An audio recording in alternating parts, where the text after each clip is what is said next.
So hello folks, just want to do a quick video here on adding a NMEA 2000 interface to a Tohatsu motor. So I have a project boat here on a small skiff. This is a 30 horse and it's in the 2022 vintage, so they made some changes after 2023. So if you have an earlier than 2023 vintage, you may wonder, how do I hook up NMEA 2000 to the engine to pull engine information such as RPMs and fuel flow and so forth? So let me explain this real quick. So first of all, let's just take this cowling off real quick. And you'll see here on the starboard side, there's the ECU. The ECU has two ports. This wiring harness right here obviously hooks up to your alternator, rectifier, the injectors, and other items, okay? But then you have this guy here. Now, if this is plugged, there's a cap, and you'll see that this exposes a multi-pin connector. Well, Tohatsu sells the following. It's this right here, this little interface adapter. What this does is it allows us to connect, see the multi-pin interface, plug in right here, and then now we have this connector. Now, if you are familiar with Hondas, you may have seen this. This allows us to connect to another connector right here. This is the Honda to NMEA 2000 that you can adapter and cable that you can buy for pretty cheap on Amazon. Okay, so we're going to go from this, and then it's the standard NMEA connector on the other end that you would hook up to your NMEA bus. So let's just kind of go through the steps here. Okay, so I pulled it out of the package. Here we go. We're going to have to pop this in like so. Easy peasy. Okay, now we got this connector here.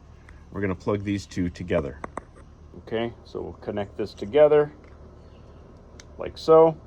Then I'll have to route my cables through here so they're not in the way, and use some zip ties and what have you. Okay, so that's that. And then on the NMEA side, hop up here. You know, you're going to come in and you have your bus. Now this, I just started to put it together. I need to put the power injection in here too. But with your NMEA network, this is the other end of that cable. And then you have your two terminators. Always need your terminating resistors on the ends of this. And then hooking it up to your display, and you should be golden. So I was gonna go ahead and post the video, and then I thought, you know what? I need to add one more piece of information based on some of the other questions that have been posted in the comments, some of my other NMEA 2000 videos. So here we go.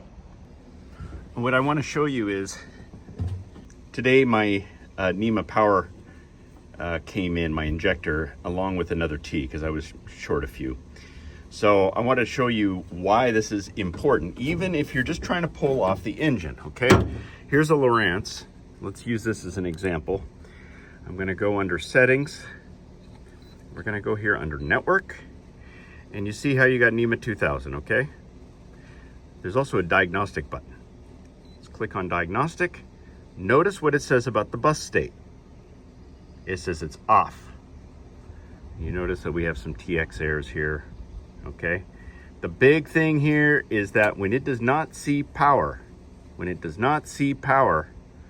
it assumes the bus is off, and at that point you're not going to get anything. Okay, but the moment that you add power, so I just added this. Let's see if I can do this one-handed, given the fact that we've got our camera here. Okay, now you can see it says bus is on.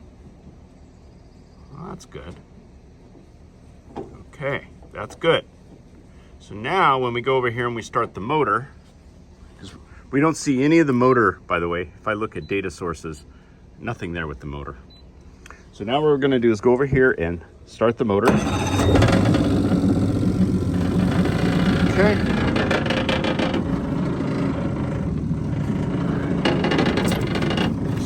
vibration is going to drive me nuts. Okay, so now we go here on our network. You can do auto configure, let it learn everything. Data sources. Whoa, looky there.